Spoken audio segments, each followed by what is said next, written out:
Flavours of India.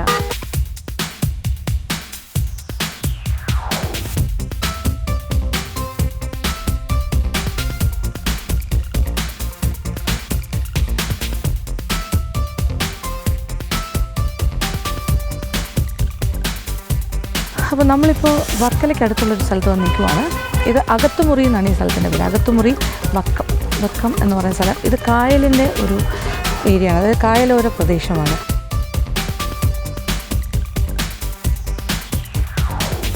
പലതരം കായലിലൂടെ നമ്മൾ സഞ്ചരിച്ചു കഴിഞ്ഞു. അപ്പോൾ ഇതൊരു വ്യത്യസ്തമായൊരു അനുഭവമായിരിക്കും.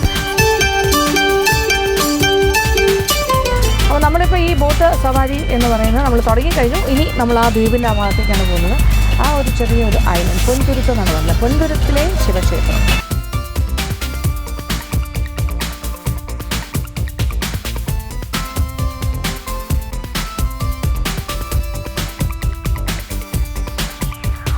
പൊൻതുരുത്ത് ശിവ പാർവതി വിഷ്ണു ക്ഷേത്രം. അപ്പോൾ 3 പ്രതിഷ്ഠകളുമുണ്ട്. ശിവനും പാർവതിയും വിഷ്ണുവും ഒക്കെ ഉണ്ട് ഇവിടെ പൊൻതുരുത്ത്. അപ്പോൾ ഇവിടെ വന്നിട്ട് അകത്തുമുറി എന്ന് പറയുന്ന സ്ഥലം, വർക്കലയിൽ നിന്ന് 10 കിലോമീറ്റർ, അകത്തുമുറി കായൽ. ഇതാണ് എക്സാക്ട്.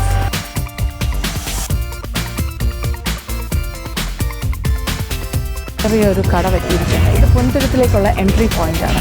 ഇത് പ്രൈവറ്റ് പ്രോപ്പർട്ടിയാണ്. അതുകൊണ്ട് തന്നെ ഇതൊരു കുടുംബത്തിൻ്റെ ഒരു ക്ഷേത്രവുമാണ്. അവരുടെ വകയാണ് വിഷ്ണു.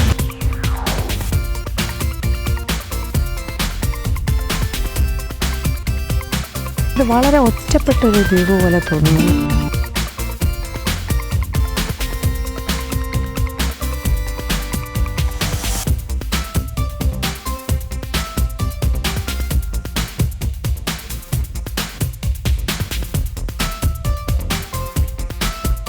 ഇതൊരു കായലിൻ്റെ നടുക്കുള്ളൊരു ഐലൻഡാണ്. നോക്ക്, എത്ര ഏക്കർ സ്ഥലമാണ് ഇങ്ങനെ.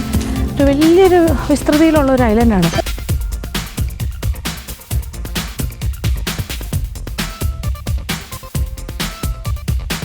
ഇവിടെ പ്രധാന പ്രതിഷ്ഠ ശിവഭഗവാനാണ്. ഏതാണ്ട് 3 നൂറ്റാണ്ടുകൾക്ക് മുന്നേ തന്നെ ഇവിടെ ഒരു ശിവലിംഗത്തിൻ്റെ പ്രതിഷ്ഠ ഉണ്ടായിരുന്നു എന്നാണ് പറയുന്നത്.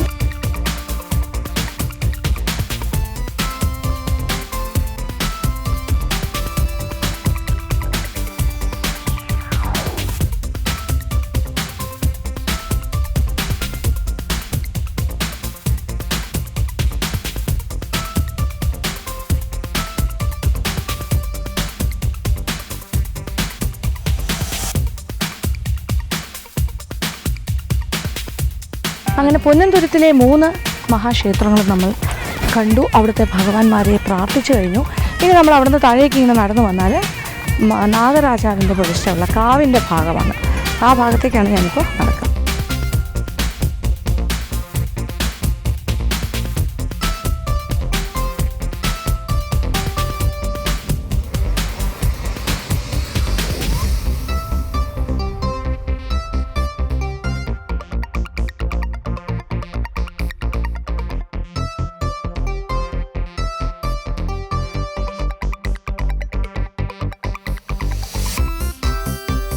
അകത്തുമുറി കായലിൻ്റെ ഭാഗത്തു നിന്നാണ് നമ്മൾ യാത്ര തുടങ്ങിയത്. ഇപ്പോൾ ഈ ക്ഷേത്രത്തിൻ്റെ ഇപ്പുറത്തെ സൈഡിൽ നമ്മൾ വന്ന് എത്തി നിൽക്കുകയാണ്. ഇത് ഈ ഭാഗത്തും കായൽ തന്നെയാണ്, ചുറ്റോട് ചുറ്റും.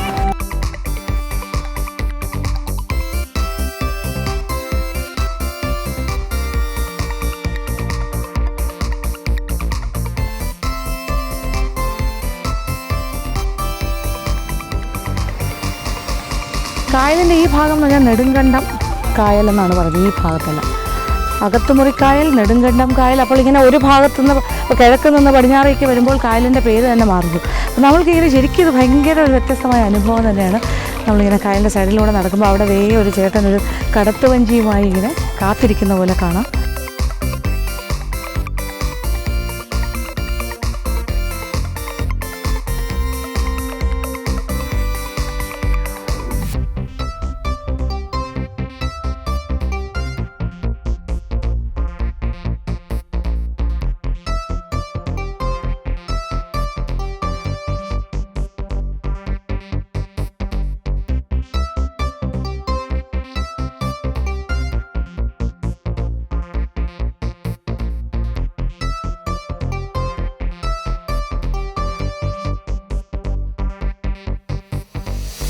ഇതെത്ര മനോഹരമായ സങ്കല്പമാണ്. നമ്മളിങ്ങനെ പഴയ കാലത്തെ എന്താ പറയുക സിനിമകളിലും പിന്നെ ചില നോവലുകളിലും ഒക്കെയാണ് നമ്മളിങ്ങനെ വായിച്ചിട്ടുള്ളത്. ക്ഷേത്രവും പിന്നെന്താ പറയുക ഒരു കായലോരത്തൊരു ക്ഷേത്രവും കടത്തിൽ കാത്തിരിക്കുന്ന ഒരു കടത്തുകാരൻ ചേർന്ന ഒരു വള്ളവും ഒക്കെ അങ്ങനത്തെ കുറേ കാര്യങ്ങളില്ലേ. അതുപോലെയൊക്കെ ഈ കാലത്ത് നമുക്ക് കാണാൻ പറ്റും തന്നെ സങ്കല്പിക്കാൻ സാധിക്കില്ല. പക്ഷേ ചേട്ടൻ ഇങ്ങനെ ആർക്കോ വേണ്ടി കാത്തിരിക്കുന്ന പോലെ കടത്ത സമയത്ത് വള്ളത്തിന് ഇങ്ങനെ വെയിറ്റ് ചെയ്യാണ് വരുന്ന യാത്രക്കാർക്കായിട്ട്. ചേട്ടാ ഇവിടെ എല്ലാ ദിവസവും രാവിലെ വൈകുന്നേരമാണോ അതോ ഇത് ത്രൂ ഔട്ട് ഇവിടെ ഉണ്ടാവുമോ? രാവിലെ മുതൽ അത് കഴിഞ്ഞാൽ 4 തൊട്ട് ഓക്കെ. രാവിലെ 6 മുതൽ 12 വരെയും പിന്നെ വൈകുന്നേരം 4:30 മുതൽ 6:30 വരെയും ഈ കടത്ത് ഭാഗത്ത് ഇതൊരു കടവാണല്ലോ ഈ ഭാഗത്ത് ഈ വള്ളവുമായിട്ട് ചേട്ടനുണ്ടാവും. കാര്യം ക്ഷേത്രത്തിലേക്ക് ഒരുപാട് ആൾക്കാർ ഇങ്ങനെ വന്നു പോകാറുണ്ടോ? ഉണ്ട് അല്ലേ? ഈ പൊന്നുംതുരുത്തിലെ ശിവക്ഷേത്രം. അപ്പോൾ പ്രത്യേകിച്ച് ഈ പിന്നെ ഫോറിനേഴ്സ് വരുന്നുണ്ട് ഇത് കാണാൻ വേണ്ടിയിട്ട് അല്ലേ. വിദേശികളാണ് ഇപ്പോൾ കൂടുതലായിട്ട് വരുന്നത്. സ്വദേശികളും വരാറുണ്ടല്ലോ ഇല്ലേ ഇവിടുത്തെ ആൾക്കാർ. പിന്നെ ഉത്സവ സമയമാകുമ്പോൾ ഭയങ്കര തിരക്കായിരിക്കുമല്ലോ.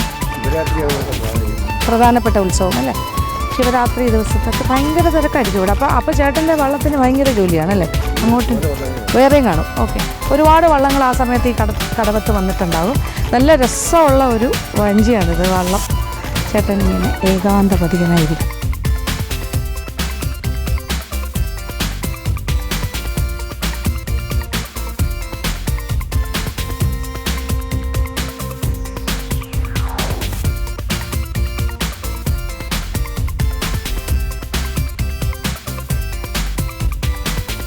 ഞാനിപ്പോൾ വേറൊരു സങ്കല്പ ലോകത്ത് ജീവിക്കുകയാണ്. ഒരു ക്ഷേത്രവും ക്ഷേത്രക്കുളവും പിന്നെന്താ ഒരു കായലും ഒരു കടവത്ത് കാത്തു നിൽക്കുന്ന ഒരു കടത്തുകാരൻ ചേട്ടനും ഒരു വള്ളമൊക്കെ.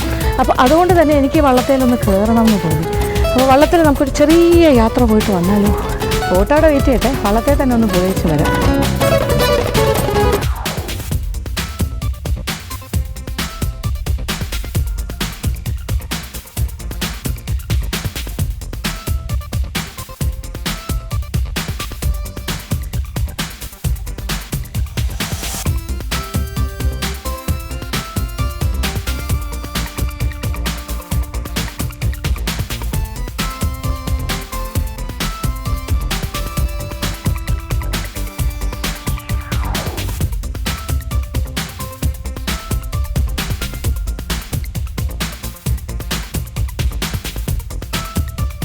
എന്തായാലും കടവത്ത് കാത്തുനിന്ന് ആരെയോ കാത്തുനിന്ന് ആ വഞ്ചിയിൽ കയറിയാണ് ഞാനിപ്പോൾ യാത്ര ചെയ്യുന്നത്.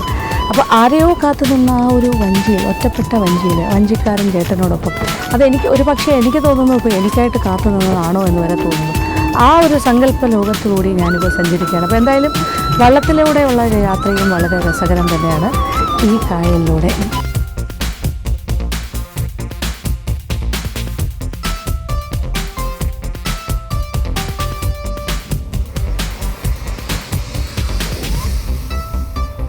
നമ്മളുടെ കായൽ വിശേഷങ്ങളൊക്കെ ഈ ഭാഗത്ത് ഏതാണ്ട് കഴിയാറായി. ഞാനിനി ഈ വള്ളത്തിൽ നിന്നിറങ്ങി തിരിച്ച് ക്ഷേത്രത്തിൻ്റെ സൈഡിലൂടെ നടന്ന് അതായത് ഈ ഐലൻഡ് ഈ പൊന്നുംതുരുത്തിൻ്റെ മറുഭാഗത്താണ് എൻ്റെ ബോട്ട് വെയിറ്റ് ചെയ്യുന്നത്. ആ ഭാഗത്തേക്ക് നടന്നു പോയി നമ്മളുടെ ബോട്ടിൽ കയറി നമ്മൾ തിരിച്ച് നമ്മൾ സ്റ്റാർട്ട് ചെയ്ത കടവിൽ എത്തും. അവിടെ ചെന്ന് കഴിഞ്ഞിട്ട് ആ റിസോർട്ടിൻ്റെ ഭാഗത്ത് നമ്മൾക്കായിട്ട് രുചികരമായ വിഭവങ്ങൾ വെയിറ്റ് ചെയ്യുന്നുണ്ട്. ആ വിശേഷങ്ങൾ കാണാം.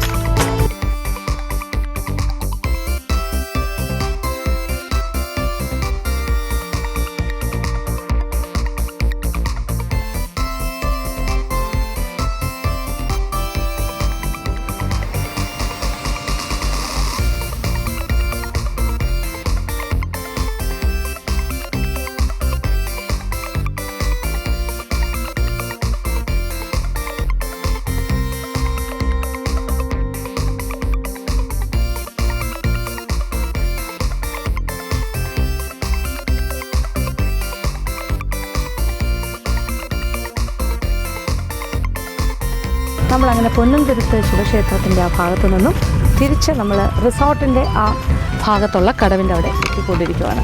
ഇതാണ് ഇവിടുത്തെ റിസോർട്ട്. ഇവിടെയാണ് നമ്മുടെ കുക്കിംഗ്. ഇതാണ് കായലോരം റിസോർട്ട്. ഇവർക്ക് ഇതേ ഹൗസ് ബോട്ടുണ്ട്. പിന്നെ ഇവരുടെ റെസ്റ്റോറൻറ്റിൻ്റെ പ്രത്യേകത എന്താ വെച്ചാൽ ഇവിടെ ഉച്ചയ്ക്ക് നല്ല മീൽസ് കിട്ടും. 100 റുപ്പീസ് മീൽസാണെന്നാണ് പറയുന്നത്. എല്ലാ കായൽ വിഭവങ്ങളും ഇൻക്ലൂസീവായിട്ട് വെച്ചിട്ടുള്ള ഒരു നല്ല ഊണ് കൊടുക്കുന്ന ഒരു റിസോർട്ടാണ്. അപ്പോൾ പകലൊക്കെ ഉച്ചയ്ക്കൊക്കെ വന്ന് ഭക്ഷണം കഴിക്കാൻ പറ്റിയ സ്ഥലം. പിന്നെ നമുക്ക് വേണമെങ്കിൽ ഹൗസ് ബോട്ട് ജേർണി അവർ അറേഞ്ച് ചെയ്യും, ഇതുപോലെ പിന്നെ ബോട്ട് സവാരി. അതുകൂടാണ്ട് വള്ളങ്ങളൊക്കെ ഉണ്ട്, വള്ളത്തിൽ പോകുന്ന കാര്യങ്ങളുമുണ്ട്. അത് ക്ഷേത്രവുമായി ബന്ധപ്പെട്ട വള്ളത്തിലും സഞ്ചരിക്കാൻ സാധിക്കും. കടവിൽ വന്ന് നിന്നാൽ മതി, കടത്തുകാർ കൊണ്ടുപോകും.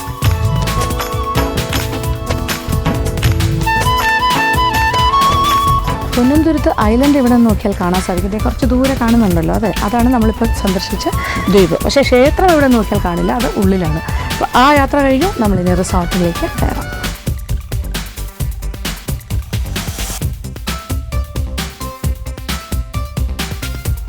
അപ്പോൾ കായലോരം റിസോർട്ടുകാർ അവരുടെ ഹൗസ് ബോട്ടിനകത്താണ് ചെമ്മീൻ കൊണ്ടുള്ള വിഭവം തയ്യാറാക്കാനായിട്ട് പ്ലാൻ ചെയ്തിരിക്കുന്നത്.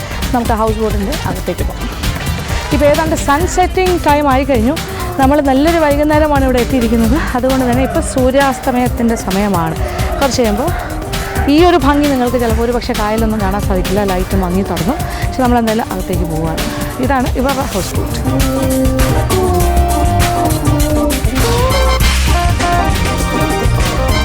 ഓക്കെ, അങ്ങനെ നമ്മൾ കായലോരം റിസോർട്ടിലെ അവരുടെ തന്നെ ഇതിലുള്ള എന്താ പറയുക, അവരുടെ ഭാഗമായിട്ടുള്ള ഈ ഒരു ഹൗസ് ബോട്ടിൻ്റെ അകത്താണ് കുക്കിംഗ് അറേഞ്ച് ചെയ്തിരിക്കുന്നത്. ഇത് കുക്കിംഗ് ഇപ്പോൾ ഒരു ഹോട്ടൽ അല്ലെങ്കിൽ ഒരു റിസോർട്ടിൻ്റെ കുക്കിംഗ് ആണെന്നൊന്നും ധരിക്കേണ്ട. കാര്യം ഒരു വീട്ടമ്മ കുക്ക് ചെയ്യുന്ന പോലെ തന്നെയാണ് കാര്യം. ഈ റിസോർട്ടിൻ്റെ ഉടമയായ അപ്പു അല്ലേ, മിസ്റ്റർ അപ്പുവിൻ്റെ സഹോദരിയാണ് ജിസി. പുള്ളിക്കാരിയുടെ കൈപ്പുണ്യമാണ് നമ്മൾ കാണാൻ പോകുന്നത്. അത് പക്ഷേ ഈ റിസോർട്ടിൽ കൊടുക്കുന്ന ഭക്ഷണം ഇതേ രീതിയിൽ തന്നെയാണ് ചെയ്ത് കൊടുക്കുന്നത്. ഇത് കൊഞ്ച് റോസ്റ്റാണ്, കൊഞ്ച് റോസ്റ്റ്. പിന്നെ ഈ ഒരു റിസോർട്ടിൻ്റെ പ്രത്യേകത എന്ന് പറഞ്ഞാൽ ഇവിടെ ഫ്രഷ് ആയിട്ട് മീൻ പിടിച്ച് നമ്മൾ വീട്ടിലുള്ളവരാണെല്ലാം ചെയ്യുന്നത്, വീട്ടുകാർ തന്നെയാണ് കുക്ക് ചെയ്യുന്നത്. അത് ശരി. അപ്പോൾ ഇവിടെ എല്ലാ ദിവസവും ഉണ്ടാവും? എല്ലാ ദിവസവും ഉണ്ട്. അത് ശരി, അത് കൊള്ളാം. അപ്പോൾ ഒരു ഫാമിലി ബിസിനസ് എന്ന് പറയാം. ആ കൂട്ടത്തിൽ ഫാമിലി മെമ്പേഴ്സിൻ്റെ സഹകരണമാണ് ഇതിൽ ഏറ്റവും വലിയ പ്രധാന ഘടകം. അപ്പോൾ ഇവിടെ മീൻ പിടിക്കുക എന്ന് വെച്ചാൽ ഇവിടെ കായലിൽ കിട്ടുന്ന കൊഞ്ച് പിടുത്തം, പിന്നെന്തൊക്കെ മീനാണ് കിട്ടുക? കരിമീൻ, ഞണ്ട്, പിന്നെ കണമ്പ്, ഇതെല്ലാം ഫ്രഷ് ആയിട്ട് പിടിച്ച് കൊണ്ടുവന്ന് നമ്മളുടെ ഫ്രണ്ടിൽ വെച്ച് തന്നെ വേണമെങ്കിൽ കുക്ക് ചെയ്ത് ചിപ്പി, കക്ക, അങ്ങനെയുള്ള എല്ലാ കായൽ പ്രോഡക്ട്സും ഇവിടെ കിട്ടുന്നുണ്ട്. അപ്പോൾ ഇനി നമ്മൾ കൊഞ്ച് റോസ്റ്റാണ് കാണാം. അപ്പോൾ തുടങ്ങിയാലോ? ഓക്കെ, ആദ്യം വെളിച്ചെണ്ണ.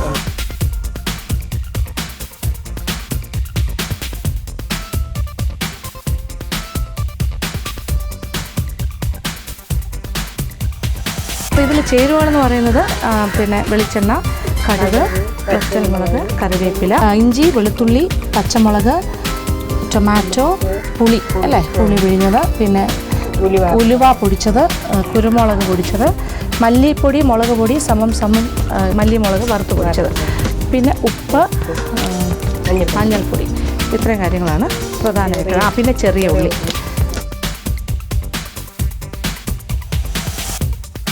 ഇനിയിപ്പോൾ കടുകിടാൻ പോവാണ്. ഫസ്റ്റ് താളിക്കലാണ്. ഓക്കെ, പച്ചമുളക്,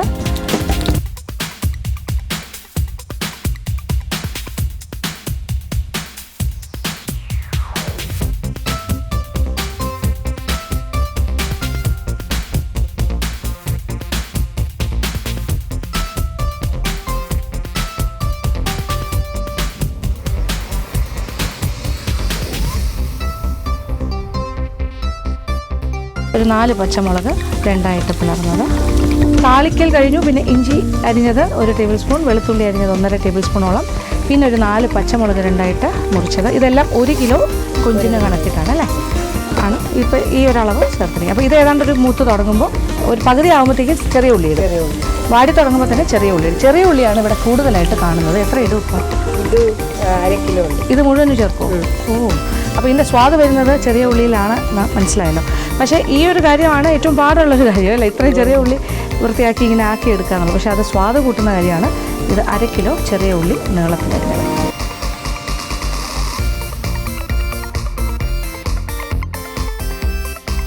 അര കിലോ നീളത്തിലുള്ള കഷ്ണങ്ങളായിട്ട് മുറിച്ച് അതിടും. അതിനോടൊപ്പം തന്നെ മഞ്ഞൾപ്പൊടി. എത്ര? 1/2 ടീസ്പൂണാണ്. ഏതാണ്ട് 3/4 ടീസ്പൂൺ മഞ്ഞൾപ്പൊടി.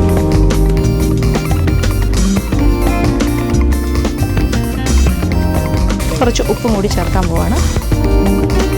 അപ്പോൾ ചെറിയ ഉള്ളി ചേർത്തു. അതിനോടൊപ്പം തന്നെ ഒരു 3/4 ടീസ്പൂൺ മഞ്ഞൾപ്പൊടി ചേർത്തു. പിന്നെ ഉപ്പ് ചേർക്കുന്ന പെട്ടെന്ന് മൂത്ത് കിട്ടാനായിരിക്കും അല്ലേ, പിടിക്കുകയും ചെയ്യും. ഇനി ഇത് കഴിഞ്ഞാൽ അടുത്ത് ഇടാൻ പോണ കൊഞ്ച് തന്നെയാണ്. ഓക്കെ, അപ്പോൾ ഇത് ഇനി കളർ മാറി തുടങ്ങുമ്പോഴാണോ കൊഞ്ച് തന്നെ? ഓക്കെ, ഒന്നും. അപ്പോൾ ചെറിയ ഉള്ളിയുടെ നിറം മാറി ഒരു ഇളം ബ്രൗൺ കളറായി തുടങ്ങുമ്പോൾ കൊഞ്ച് കഴുകി വൃത്തിയാക്കി വെച്ചിരിക്കുന്ന കൊഞ്ച്. ഇത് 1 കിലോ കൊഞ്ച്. ഇത് കായലിലാണ്, കായലിൽ ഫ്രഷ് കൊഞ്ചാണ്.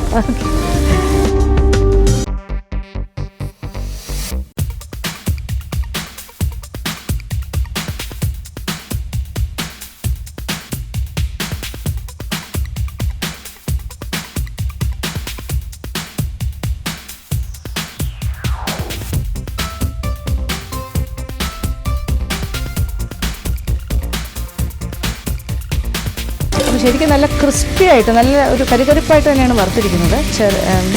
ചെറിയ ഉള്ളി, പിന്നെ എണ്ണ ഇച്ചിരി കൂടെ കൂടുതൽ ഒഴിച്ചു കൊടുക്കണം. കാര്യം നല്ലതായിട്ട് ഒരു ബ്രൗൺ കളറായിട്ട് ഗോൾഡൻ ബ്രൗൺ. അതിലേക്ക് കൊഞ്ചും കൂടി ചേർക്കും. ഈ എണ്ണയിലും വറുത്ത ഉള്ളി ഇതെല്ലാം കിടന്നിട്ടാണ് കൊഞ്ച് വേവുന്നത്. ടൊമാറ്റോ ഈ സമയത്ത് അല്ലേ? ഓക്കെ, ടൊമാറ്റോയുടെ പീസസും കൂടി ഇടാൻ പോകും. ഇത് ഒരു ടൊമാറ്റോ അല്ല, ചെറിയ ഓക്കെ, ചെറിയ 2 ടൊമാറ്റോ നീളത്തിലരിഞ്ഞത്.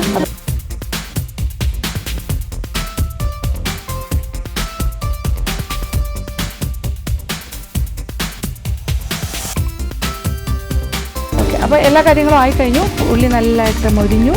അത് കഴിഞ്ഞിട്ട് കൊഞ്ച് കഴുകി വൃത്തിയാക്കിയത് ചേർത്തു. അത് കഴിഞ്ഞിട്ട് ടൊമാറ്റോ 2 ചെറിയ ടൊമാറ്റോ നീളത്തിലായി. ഇനി പാത്രം അടച്ചിട്ട് വേവിക്കണം. ഇനി ഇത് പെട്ടെന്ന് തന്നെ വെന്ത് കിട്ടും. കൊഞ്ചല്ലേ, കൊഞ്ച് ഒരുപാട് നേരം വേവിച്ചാൽ റബ്ബർ പോലെ ആയിരിക്കും. അതുകൊണ്ട് ഒരു കറക്റ്റ് പാകത്തിൽ തന്നെ വേവിച്ചത്. ഇത് ഇവിടെ എത്ര സമയമാണ് സാധാരണ കൊടുക്കുക? ഓക്കെ, നമ്മളെല്ലാം അടുപ്പിലാണ് വെക്കുന്നത്. ഗ്യാസല്ല, സാധാരണ വിറകടുപ്പാണ് അല്ലേ? വിറകടുപ്പിലാണ് സാധാരണ വയ്ക്കുന്നത്. ഇതിപ്പോൾ നമ്മൾക്ക് വേണ്ടിയിട്ടാണ് ഇങ്ങനെ ഗ്യാസിൽ തന്നെ ചെയ്ത് കാണിക്കുന്നത്. ഒരു ചെറിയ ടെമ്പറേച്ചർ ഡിഫറൻസ് ഉണ്ടാകും. കാര്യം ഒരു തീയുടെ കാര്യത്തിലൊരു വ്യത്യാസമുണ്ട്. ഒരു 10 മുതൽ 15 മിനിറ്റ് സമയം കൊണ്ട് കൊഞ്ച് പാകത്തിന് വയ്ക്കും. അത് കഴിഞ്ഞിട്ടാണ് പൊടികൾ.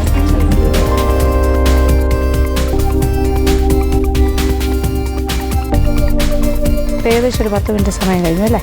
ഇനി നമുക്ക് നെക്സ്റ്റ് പരിപാടി എന്താണ്? പൊടികൾ.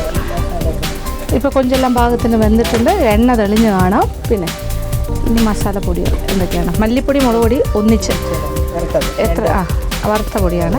ഒന്ന്,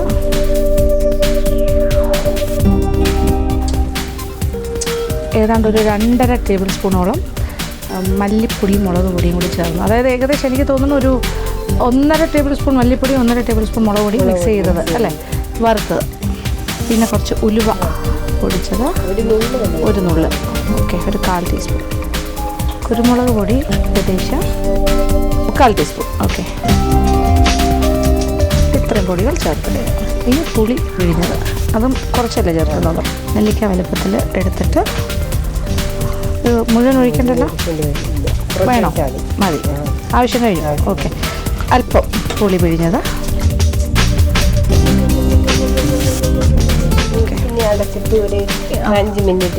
വീണ്ടും ഓക്കെ, പൊടികളെല്ലാം ചേർത്തു, പുളി ചേർത്തു, പുളി പിഴിഞ്ഞത് ഒരല്പം ചേർത്തു.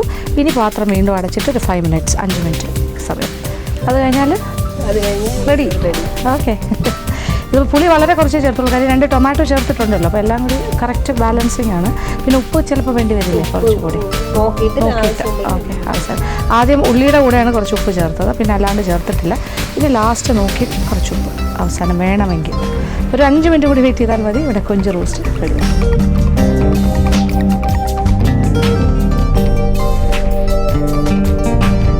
ഇപ്പോൾ കായലിൻ്റെ കാഴ്ചകളെല്ലാം മങ്ങിത്തുടങ്ങി. കാര്യം സൂര്യൻ അസ്തമിച്ചു, അതാണ് അതിൻ്റെ സത്യം. അപ്പോൾ സൂര്യൻ അസ്തമിച്ച് കഴിഞ്ഞാൽ പിന്നെ കായലിന് വലിയ ഭംഗിയില്ലാത്തൊരു കാഴ്ചയാണ്. കാര്യം പിന്നെ ഇരുട്ടല്ലേ. നമ്മളൊരു ഹൗസ് ബോട്ടിലാണെങ്കിലും അല്ലെങ്കിൽ നമ്മളൊരു ഇപ്പോൾ റിസോർട്ടിൽ പുറത്തിരുന്നാൽ പോലും റൂമിനകത്തിരിക്കുന്ന പോലെ തന്നെയാണ്. ഇതിപ്പോൾ നമ്മളൊരു ക്ലോസ്ഡ് കിച്ചണിൽ നിൽക്കുന്ന ഫീലായി. ബാക്ക്ഗ്രൗണ്ടൊക്കെ പോയി തുടങ്ങിയില്ലേ. അപ്പോൾ ഇനി നമ്മൾക്ക് എന്നാലും സാരമില്ല, നല്ല നമുക്കറിയാമല്ലോ നമ്മൾ കായലിന് ചേർന്നാണ് നിൽക്കുന്നത്. പിന്നെ നല്ല കൊഞ്ചിൻ്റെ മണമൊക്കെ വരുന്നുണ്ട്. ഇത് ഈ കായലിൽ നിന്നും പിടിച്ച കൊഞ്ചാണെന്ന് ഓർക്കുമ്പോൾ അതിൻ്റെ രുചി കൂടുതൽ തോന്നും. പിന്നെ ഫ്രഷാണ് അല്ലേ, ഇന്ന് പിടിച്ച് ഇപ്പോൾ കുറച്ച് നേരത്തെ. ധാരാളം മത്സ്യം ഉണ്ടോ ഇവിടെ? മത്സ്യസമ്പത്ത് ഉണ്ട്. കരിമീനൊക്കെ, ഇവിടുത്തെ കരിമീനിന് കൂടുതൽ സ്വാദാണ്. ചില കായലിലെ കാര്യം അങ്ങനെ പറയും, ചില കായലിലെ കരിമീനിന് കൂടുതൽ സ്വാദാണ് പറയുന്നത് അല്ലേ. ഓക്കെ, ഒരു പ്രാവശ്യം ഇവിടെ വന്ന് കരിമീൻ രുചിച്ച് നോക്കണം. ഉച്ച സമയത്ത് വന്നാലും ഇവിടെ നല്ല മീൽസാണ് അല്ലേ. അപ്പോൾ കരിമീനെല്ലാം കിട്ടും. ഞണ്ട് എന്താ ചെയ്യുന്നത് സാധാരണ? റോസ്റ്റാണോ? റോസ്റ്റ് ചെയ്യും, തേങ്ങ അരച്ച് കറി വയ്ക്കും, പിന്നെ തോരൻ വയ്ക്കും, പിന്നെ ഫ്രൈ ചെയ്യും. ഓക്കെ, പിന്നെ വേറെ എന്തൊക്കെയാണ് ഉള്ളത്? കക്കയുടെ ഐറ്റംസ് ഒക്കെ? കക്കയുടെ ഐറ്റംസ് തോരനുണ്ട്, റോസ്റ്റ് ഉണ്ട്, ഫ്രൈ ഉണ്ട്. കൊഞ്ചും അത് എനിക്ക് തോരൻ വെക്കും. തോരനുണ്ട്. കൊഞ്ച് തീയൽ വെക്കും. തീയലൊക്കെ ചെയ്ത് കൊടുക്കുന്നുണ്ടോ? സാധാരണ വീടുകളിലാണ് കൊഞ്ച് തീയലൊക്കെ വെക്കുന്നത്. ഹോട്ടൽസിലും അങ്ങനെ സാധാരണ റെസ്റ്റോറൻറ്റ്സ് കുറവാണ്. അമ്മ ചെയ്യുന്നതാണ് ചെയ്യുന്നത്. അമ്മ നല്ലൊരു ശരി, അമ്മ നല്ല പാചകക്കാരിയായിരുന്നു. അമ്മ ഇപ്പം നിങ്ങൾക്ക് അഡ്വൈസ് ഒക്കെ തന്നെ? അമ്മ തന്നെ മേൽനോട്ടം. അത് ശരി, അമ്മയും വരുമോ അപ്പോൾ ഇവിടെ? ഓക്കെ. എന്തായാലും നമ്മളുടെ വീടുകളിൽ അമ്മമാരുടെ കൈപ്പുണ്യം എന്ന് പറഞ്ഞാൽ അതൊന്ന് വേറെ തന്നെയാണ്. ഏതൊരു വീട്ടിലാണെങ്കിലും നമ്മുടെ വീട്ടിലൊരു അമ്മയുണ്ട് അല്ലെങ്കിൽ മുത്തശ്ശി ഉണ്ടെങ്കിൽ ഒരു ഭയങ്കര ഭാഗ്യമാണ്. അവർ പറഞ്ഞു തരുന്ന ചെറിയ ചെറിയ പൊടിക്കൈ, ആ ഒരു കൈപ്പുണ്യം മക്കളിലേക്ക് പകർന്നു കിട്ടിയാൽ ഏറ്റവും നല്ലൊരു ഭാഗ്യമാണ്. എന്തായാലും പല ഹോട്ടൽസിൻ്റെയും സക്സസ്സിൽ ഇങ്ങനെ വീടുകളിലുള്ള വീട്ടുകാർ ചേർന്ന് ചെയ്യുന്നതിലൊക്കെ നമുക്ക് ആ ഒരു ടച്ച് അറിയാൻ സാധിക്കും. വീട്ടിൽ അമ്മ അങ്ങനത്തെ ചില കടകളുണ്ട് വളരെ നാടനായിട്ടുള്ള അല്ലേ, അങ്ങനെ വീട്ടുകാർ തന്നെ നടത്തുന്ന ആ രീതിയിൽ. ഇപ്പം 5 മിനിറ്റ് ആയി കാണുമല്ലോ അല്ലേ? ഓക്കെ, നോക്കിയിട്ട് ഇപ്പോൾ നല്ല റോസ്റ്റായി കഴിഞ്ഞു കേട്ടോ. ശരിക്കും നല്ല കുഴഞ്ഞ പാകത്തിൽ ഇങ്ങനെ അരപ്പെല്ലാം പൊതിഞ്ഞിരിക്കുന്ന റോസ്റ്റ്.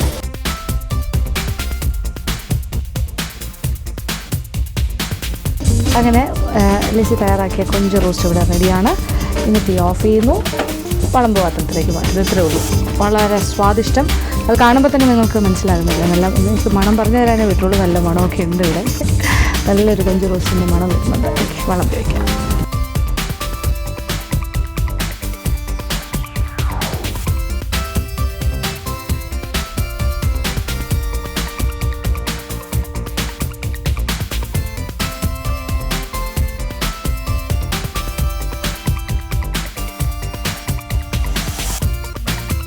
അപ്പോൾ കൊഞ്ച് റോസ്റ്റ് ഇവിടെ റെഡി ആയിരിക്കണമെങ്കിൽ എൻ്റെ ഒരു ടേസ്റ്റിംഗ് സെഷനാണ്. ഒന്ന് സ്വാദ് നോക്കാം. Thank you.